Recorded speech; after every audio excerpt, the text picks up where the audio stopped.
Hello, I'm Crypto Casey. This is a video guide for beginners about what Bitcoin is and how it works. We will break down Bitcoin into simple concepts together, so by the end of this video, you will understand why Bitcoin was created and the technology behind Bitcoin. I've broken this guide into 7 easy chapters, so feel free to use the time-stamped table of contents in the description area below to hop around this video. Before we get started, please take note of all of my official Crypto Casey accounts listed here on the screen. Many scammers are making impersonation accounts, pretending to be me as well as other crypto content creators. So it's crucial to double and triple check the URLs and the account names you're accessing to ensure they're the correct and official ones. Also, please note that the best way to contact me is by visiting my website, cryptocasey.com/help, to fill out a contact request form, or you can email me directly at casey@cryptocasey.com. I do not use Gmail, Outlook, Yahoo, or any other email handle to communicate about cryptocurrency. I also do not engage in direct messaging on Instagram, as there are a lot of impersonators and I don't want to cause any confusion. Every Wednesday, I conduct a weekly AMA, or Ask Me Anything, on Instagram at instagram.com/cryptocasey. So please use the link to my Instagram account listed below in the description area to follow me and ask me anything you want every Wednesday. Awesome. Now that we've got that covered, let's learn about Bitcoin.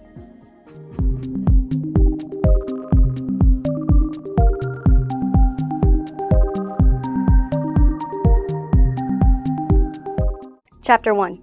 What is Bitcoin? Bitcoin has been a hot topic this year and will likely remain a hot topic into the future due to reasons that will become clear throughout this video. What's interesting is when you Google search what is Bitcoin, you get answers like, Bitcoin is a cryptocurrency. Okay, great, so what is a cryptocurrency? Or another answer you get is, Bitcoin is a digital currency. Okay, well I can access and transfer my US dollars online, isn't that pretty much like digital currency? Or this answer is my favorite. Bitcoin is the first decentralized, open-source, peer-to-peer network that is powered by its users with no central authority or middleman using blockchain technology. Awesome. That tells most people absolutely nothing. Bitcoin may seem like a difficult concept to wrap your head around, yet it's actually way simpler than most people think when we describe it using analogies. So first, let's think about how easy it is to shake another person's hand, give them a high five, or interact with them physically. As long as you're within an arm's length of the other person, it's easy to simply reach out and shake their hand. Or imagine if you had a bottle of water in front of you, how easy it is to simply reach out and have a drink of water. Pretty straightforward, right? Now let's imagine that in order to shake someone's hand, you had to shake another person's hand who then shook that person's hand for you.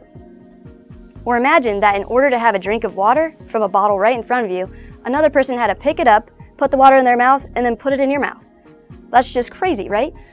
Well, that's essentially how banks, credit cards, and our traditional financial system currently works. When you swipe your bank card to pay for groceries at the store, your bank is taking your money from your account and giving it to the grocery store for you and then charging you for it. This is the case with checks, credit cards, debit cards, ACH transfers, and any exchange of money, really. It's so ingrained in our society and the way that we think about money that it seems completely normal and okay for the most part. The reality is the only person who has anything to gain in this arrangement is not even a person really, it's the banks. They make a profit from storing, transferring, controlling, and issuing loans off of money you deposit into banks, under the guise that 1, it's safer there, which is not the case, and 2, you aren't smart or qualified enough to manage your own wealth without their services. So this case of someone basically profiting from shaking a person's hand for you that you could just as easily shake directly yourself is how our modern financial system works. So what about Bitcoin? Well, Bitcoin is just like shaking someone's hand directly, or taking a drink of water from a bottle directly, except with value exchange. And the best part is you don't even have to be an arm's length away to do it. With Bitcoin, you can send and receive value directly to anyone, from anyone around the world anytime. One of the hangups people have with understanding Bitcoin is just another thing we've been conditioned to accept as standard business practice, which is separation between value and storage or transference of that value. So we own and hold fiat, like US dollars, as something representative of value, yet use completely separate mechanisms to actually use it, store it, and move it around. For example, you have US dollars representing value, and you have a Bank of America account to store it in, and you have an American Express credit card to spend it, and maybe even a PayPal account to buy, sell, and manage value as well. This is a very normal concept we are accustomed to because that's pretty much what's been available until the past decade. So instead of having fiat represent value and paying financial businesses like Venmo and JP Morgan Chase to move it around and store it, Bitcoin is both value and a means to transfer, store, and manage that value. This is because Bitcoin is both digital value and it's a network that can store and transfer the bits of digital value. Value and usage of the value is simply one unified system in the case of Bitcoin. Chapter 2. Who created Bitcoin and why? At the time of this video, the creator of Bitcoin is our very own modern-day Shakespeare mystery, as the only thing we know about this person or persons is their pseudonym Satoshi Nakamoto. The true identity of this person or group of people has remained anonymous. Satoshi Nakamoto created Bitcoin and the Bitcoin network using blockchain technology. And blockchain is simply a method of record keeping using math and computer science as opposed to accountants and bookkeepers. What most people don't know is the concept of blockchain was actually outlined back in 1991, and Satoshi was the first one to apply blockchain use just under 20 years later in 2009 with Bitcoin. We will talk about how the Bitcoin blockchain works in more detail in Chapter 3 of this video guide. So why did Satoshi create Bitcoin? In the following section, we will point out the problems with our financial institutions and our current monetary system that prompted Satoshi to create Bitcoin. Bitcoin was created as a way for people to store and send value around the world, anytime, anywhere, at virtually no cost, without using a financial business or fiat currency. In our current financial system, bank accounts and credit cards are luxuries most people around the world don't qualify for, don't have access to, or simply can't afford. Even if you do have bank accounts and credit cards, they can be frozen, restricted, and closed at any time without warning. And except for each and every holiday known to mankind, most banks only operate 9 to 5 on weekdays. And even if all of your accounts are clear for the moment, the only thing you store in them or use within them are debt repayment instruments. Yes, our hard-earned money stored in bank accounts is just debt repayment instruments created by the government so you can pay debts like credit cards, mortgages, bills, loans, etc. But doesn't this money have inherent value as well? Isn't it backed by something representative of the issuing company's GDP or something similar? Well, let's talk about what all this money in our bank accounts really represent. Money is a bit of an abstract word, and its true definition is a medium of exchange in the form of coins and banknotes, in addition to being assets, property, and resources owned by someone or something. The type of money that is stored in traditional bank accounts is called fiat. And the basic definition of fiat is this. Fiat is a pronouncement, arbitrary decree, or a command given by a person or group of people that have absolute authority to enforce it. So when you combine the word fiat with the word money, the definition of fiat money is a legal form of money issued and backed by the government. And backed by the government means that the government made an arbitrary decree that fiat money, or our US dollar, is to be used in our economy as a medium exchange for goods and services. Essentially, the US government has commanded or told us that fiat US dollars should be used to buy goods and services in our country. If you're not convinced, just check out the simple bulletproof list on Wikipedia explaining fiat. Any money declared by government to be legal tender, state-issued money which is neither convertible by law to any other thing, nor fixed in value in terms of any objective standard, intrinsically valueless money used as money because of government decree, an intrinsically useless object that serves as a medium of exchange. So all of the money or US dollars we have in our bank accounts is intrinsically useless, valueless, and is only a form of debt repayment or medium of exchange. Satoshi knew this and created Bitcoin to mitigate the following. 1. Banks, credit cards, and other financial instruments are not widely available to everyone around the world. 2. Value and the means of exchanging the value are separate systems by design to generate profit for financial institutions. 3. Financial institutions are in complete control over people's money in banks and their credit cards, in that they can reverse transactions, freeze, or close any accounts at any time for no reason. And 4. All the fiat in bank accounts is a debt repayment instrument and not an actual form of value. Awesome. Now let's break down how blockchain works, because once you understand the core principles of Bitcoin's underlying technology, you will start to see how Bitcoin is far superior to both fiat money and our current financial system at large. Chapter 3. How blockchain works. The primary element that makes Bitcoin so unique as a digital currency and payment network is its underlying blockchain foundation. So let's talk about how blockchain makes Bitcoin possible using principles of the universe like math and science without the need for accountants, bookkeepers, banks, or governments. The most plain and simple way to understand the word blockchain is by separating the word block from the word chain. So imagine a list of transactions showing payments sent to and from people getting listed one after the other as they occur. Then, once a maximum amount of transaction data in the list has been reached, the list of records becomes a block of data. This block of data is then added behind a previous block of transaction data linked together with a chain. Nice. So the word blockchain simply represents groups of transaction data linked together. So the most plain and simple explanation of the Bitcoin blockchain is that it's records of Bitcoin transaction data stored on a network of computers around the world. And there are 3 pillars of blockchain technology that make it unique: decentralization, transparency, and immutability. Pillar 1, decentralization. The word decentralization in blockchain is twofold. 1, it means that instead of data being stored in one place, like one computer in one office, data is stored on multiple computers around the world. And 2, decentralization also means that no one person, corporation, government, authority, or any entity controls any aspect of the data recording and storage process. For example, currently we have a central banking system controlled by the government, a central authority who issues fiat that can reside in accounts controlled by Bank of America or similar centralized entities. Each of these entities are in complete control over where and how their data is recorded, stored, and managed. They can decide what types of servers to use, where the servers are located, and how their security protocols work.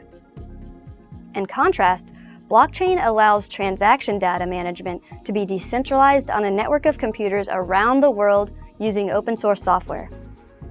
And any changes to the blockchain protocol have to go through a consensus process that no one person or company or government has control over to protect the integrity of the network. So instead of a centralized entity like the IRS deciding how and where their data is stored on certain servers in certain locations, a decentralized blockchain network is distributed on many devices all over the world. That is the essence of the decentralization pillar. Pillar 2, transparency. Transparency in blockchain describes how transaction data is recorded on a public ledger that is available for everyone to see. This ledger of transactions is saved on a network of computers around the world, which makes it impossible for the data to be changed or altered. To better understand the value of transparency in data recording, storage, and management, let's compare these 2 scenarios. Currently, most citizens of the United States do not know how every stimulus dollar for coronavirus aid was spent. We just have to take the government's word for it or draw our own conclusions from media stories. And even if the government had to show us where every penny went, it would be very easy for them to forge or manipulate any data they chose to share with us, since they control their own data and create their own reports. You can see how this scenario is not exactly transparent nor trustworthy. So let's imagine a different scenario where all US citizens had access to a live running ledger where every single stimulus dollar was spent by the government at any moment in time. Basically, everyone could see a full disclosure of how our government is managing our money. And this scenario is more trustworthy and transparent, the second pillar of blockchain technology. Pillar 3, immutability. Immutability means that the data recorded and stored on the blockchain cannot be changed, forged, or altered. This is achieved through math and computer science, more specifically cryptography and blockchain hashing processes. If you would like to watch a more in-depth video explaining what blockchain is and why it was developed, click on the link above to check out my blockchain video guide. So to recap, blockchain uses math and computer science to record and store data in a way that ensures once the new data is verified, it is unmodifiable, It's distributed across a vast network of computers around the world, so it's hard to destroy. And no one person or entity controls the data or network, creating a transparent environment. And Bitcoin is a use case of this blockchain technology. Its use being a digital currency that people can use as a form of payment to send to and from each other, or hold as a store of value, similar to gold. Nice. Now that you are familiar with some of blockchain's important features, let's talk about some of the technical details specific to how Bitcoin works. Chapter 4. How Bitcoin works. So the Bitcoin blockchain is basically a live running ledger of all the Bitcoin transactions. The structure of the Bitcoin blockchain is a network of computers around the world with Bitcoin software installed on them. Each time a Bitcoin transaction occurs, the data is transferred throughout the network of computers. Computers that maintain the blockchain networks are commonly referred to as nodes. And these computers, or nodes, validate transactions, add the transactions to their copy of the ledger, and then broadcast the ledger changes to all of the other computers on the network in the form of a block. Each block of transactions has a programmed maximum amount of data it can store. So on average, every 10 minutes or so, a new block of Bitcoin transactions is created, validated, and published to the Bitcoin blockchain. So who are all these people with Bitcoin software installed on their computers around the world, validating transactions, and why would they want to do this? Well, Bitcoin transactions are verified and broadcasted to the network via a process called mining, and this process is completed by miners. Miners are these people or pools of people that use computers with Bitcoin software installed on them to maintain the Bitcoin blockchain. Maintaining the blockchain involves keeping the Bitcoin transaction ledger clean, consistent, and permanent by grouping new transactions into blocks and publishing them to the rest of the network for verification. So for a new block to be accepted by the network, miners compete with each other using computing power to verify transactions in exchange for rewards. These rewards are in place to incentivize miners to participate in the mining process to ensure the Bitcoin network continues to be audited and essentially maintained. The technical details of mining are complex, so I break it down in another video guide all about mining. So without losing sight of this video, the basic concept you need to understand about Bitcoin mining is that miners are rewarded with Bitcoin each time they verify a new block of transactions. And mining rewards are a combination of newly minted Bitcoins that were not previously circulating and transaction fees of Bitcoin that were already circulating. There are existing Bitcoins currently in circulation, and there are some Bitcoin not circulating right now. Which brings us to the next chapter. Let's talk about the supply of Bitcoin. Chapter 5. The supply of Bitcoin. A characteristic Satoshi Nakamoto programmed into Bitcoin was a maximum supply. So the total number of Bitcoin that can ever exist is 21 million Bitcoin.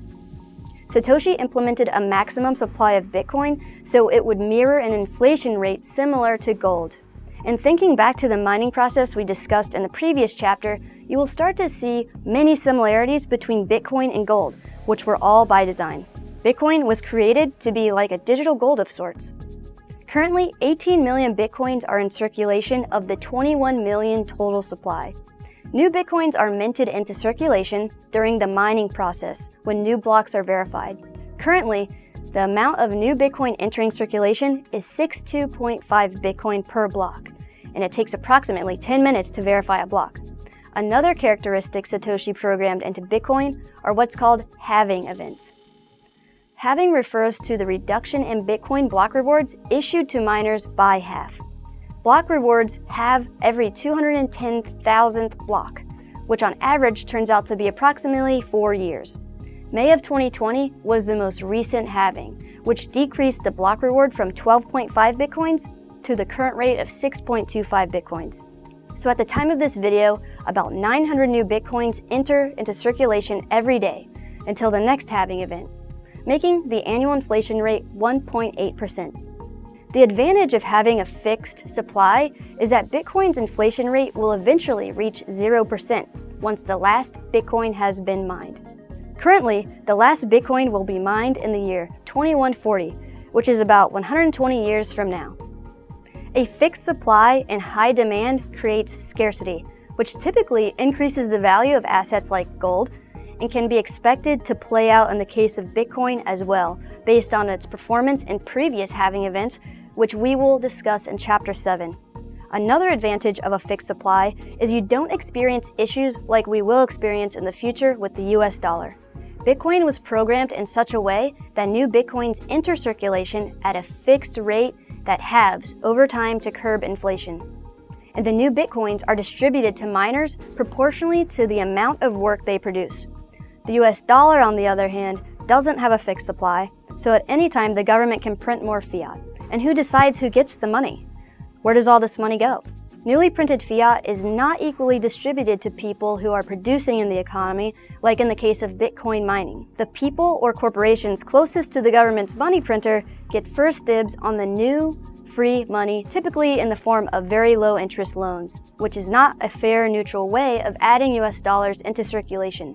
In response to the coronavirus pandemic, the government has recently printed an unprecedented amount of fiat that will eventually result in hyperinflation and devaluation of the dollar, which will basically greatly reduce the purchasing power of the US dollar over time.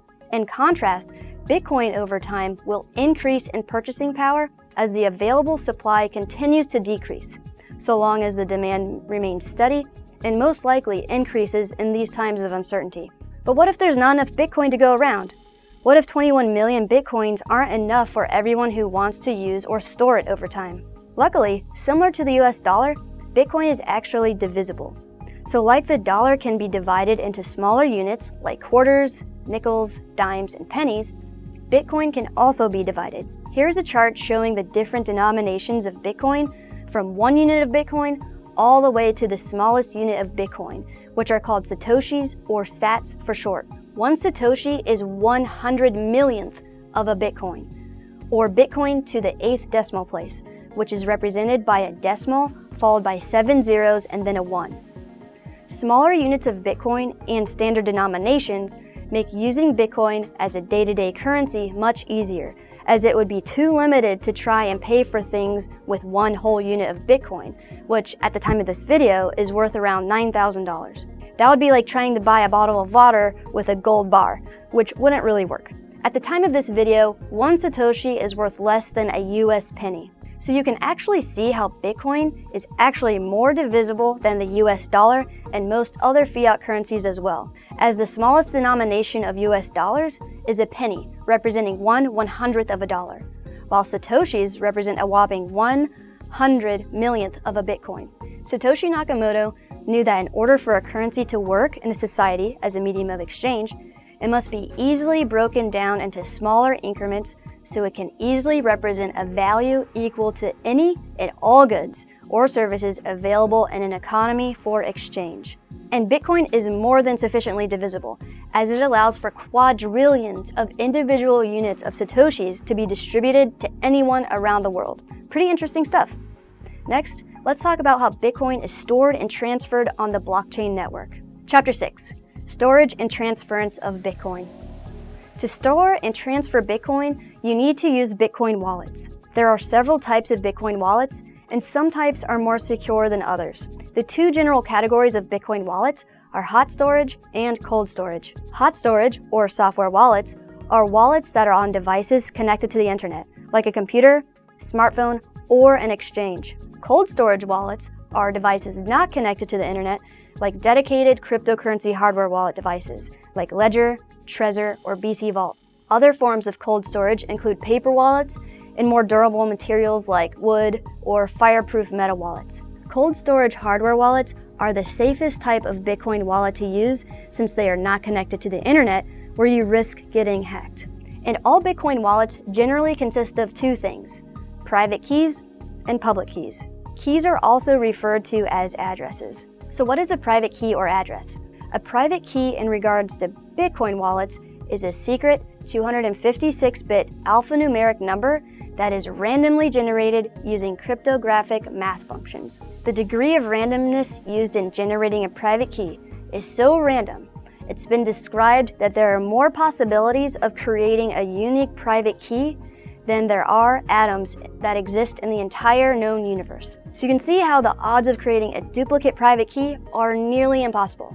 A private key is the most important thing to keep safe as a Bitcoin holder, because your private key gives complete and full control over any Bitcoins associated with it.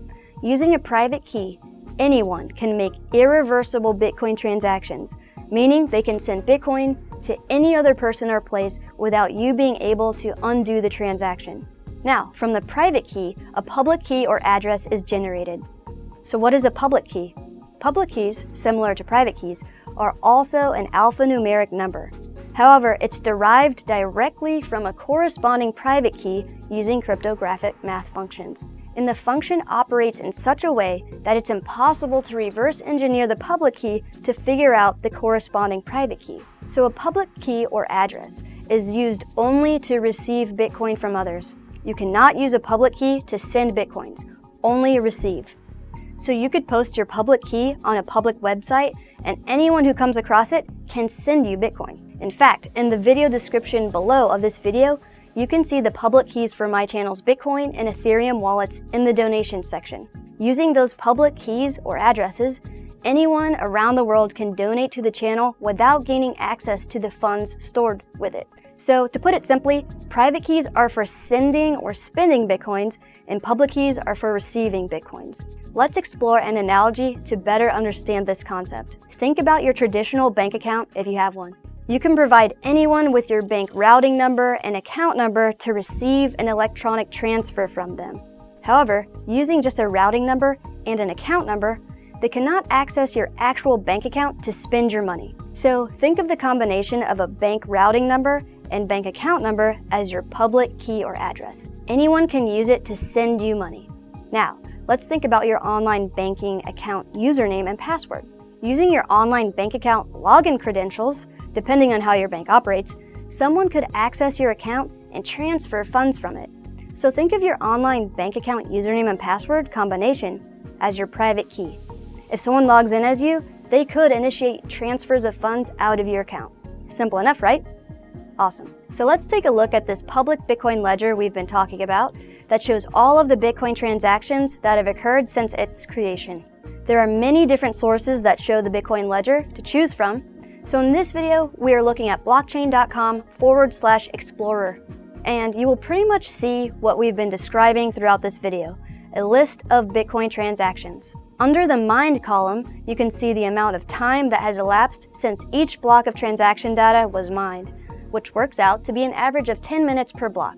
Each block has a unique hash that is generated by the miners when validating the block. So if you click on any of the items listed under the hash column, it will show you all of the data associated with that block, like the timestamp, which miner verified the block reward, which is that set of 6.25 Bitcoin per block we discussed earlier, and much more. If you scroll down, you will start to see each of the individual transactions that make up the block. Each transaction shows the unique hash per individual transaction created by the miner, as well as the public addresses associated with the transaction. These public addresses represent a mix of wallets on exchanges, software wallets, hardware wallets, and all kinds of different wallets people are using to transfer Bitcoin. As you can see, this public ledger shows a lot of information about the transactions without revealing the identity of the person sending and receiving Bitcoin. Bitcoin transactions are not completely anonymous though. So if anyone had some knowledge about the amount of Bitcoin transacted, the date and time, and the public address involved, you could use the public ledger to trace activity.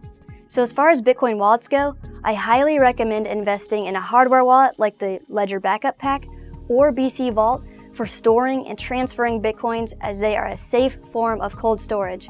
You can scroll down to the description area below and click on the links to access the correct official websites safely and securely. Make sure you only buy hardware wallets from the correct official websites to avoid getting a hacked device. Never buy a used hardware wallet, and always buy directly from the manufacturer. When your device arrives, feel free to visit my YouTube channel and watch the corresponding wallet's setup videos if you need any guidance. Cool. Next, let's talk about Bitcoin's value and how to buy Bitcoins. Chapter 7. Investing in Bitcoin. So what determines the price of Bitcoin? The simplest answer is supply and demand. As demand for Bitcoin increases and the supply decreases, it causes the price of Bitcoin to rise. Okay, nice, but why would people want or demand Bitcoin in the first place? Why would anyone want to trade their valueless fiat debt repayment instrument for magic internet nerd money? Well, since the coronavirus pandemic, a lot of people have lost faith in the government, stock market, and financial system at large. And since the printing of trillions of US dollars, even cash reserves are a losing proposition, because printing more money is the same thing as trying to cut a pizza into smaller pieces to feed more people. It's not going to end well. And Satoshi revealed his idea for Bitcoin in 2008, in the midst of our last financial crisis, and launched it the following year in 2009. So Bitcoin was actually designed to be a hedge against our current financial system. Bitcoin was born during a crisis and was built to survive crises. It's been around for over a decade now, and for the first time ever, we are seeing Bitcoin decouple from the traditional stock markets and prove itself as a safe haven in times of uncertainty. In the past, Bitcoin and the cryptocurrency market's performance typically correlated with the stock market. However, in recent months, we are now seeing the stock market open and close at a loss, while the crypto markets increase. This inverse movement reveals that cryptocurrency is separating or decoupling from traditional financial assets and becoming more distinguished as a different type of financial asset, one that people are just starting to flock to during times of uncertainty, transforming their fiat into something they believe will retain its value over time and almost certainly increase substantially over time. As we discussed previously, programmed halving events decrease the supply of new Bitcoin entering into circulation, and the price of Bitcoin increases when the supply decreases and demand increases. So the new supply of Bitcoin decreased by 50%, and demand for Bitcoin during these uncertain times is increasing. If you look at the historical data of the price of Bitcoin following previous halving events, you will see the price increasing nearly tenfold several months after the halving takes place. After the first halving in 2012, Bitcoin went from around $10 per Bitcoin to over $1,000 per Bitcoin.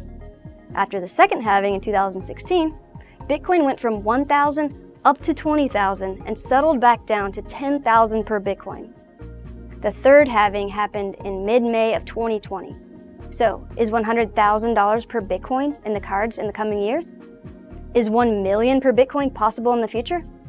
Well, if you reference data from past halving events, which occurred during the longest traditional market bull run in history, and consider the most recent halving event happened during one of the worst global financial crises we've ever experienced, anything is possible in crypto. From $0 per Bitcoin to over 1 million per Bitcoin in the future. And Bitcoin is proving to be one of the only sources of value we have the opportunity to invest in where we can experience our wealth exponentially increasing over time. In this guide, we walk through the process together step by step, making it as easy and as simple as possible at ensuring everything is set up safely and correctly. Or if you would like to start buying now, scroll down to the description area below and click on the links to safely access my list of recommended exchanges you may like to use and that support your specific country of residence. Note that you will receive $10 worth of free Bitcoin when you invest over $100 in cryptocurrency by using the Coinbase link below. Also, remember, it's important to double and triple check the URLs you're accessing to ensure you arrive at the correct official website. There are many fake websites set up designed to look like an official site just to try to steal your login credentials and your funds. So you can click on the links below and then bookmark the sites to ensure you always access the right ones. Another important thing you should do is invest in a hardware wallet like the Ledger Backup Pack or BC Vault. You can also access those websites by using the links below. Awesome. Thank you for taking the time to watch my video. If you enjoyed the content and would like to see more crypto videos in the future, please make sure to like this video and click the subscribe button to support the channel. Also, make sure you head over to my Instagram account at instagram.com/CryptoCasey for 1-minute daily videos and to ask me anything every week on my Wednesday AMAs. So, what do you guys think of Bitcoin? Is it something you'd consider buying? What other questions do you have about Bitcoin? Let me know in the comments below. Be safe out there.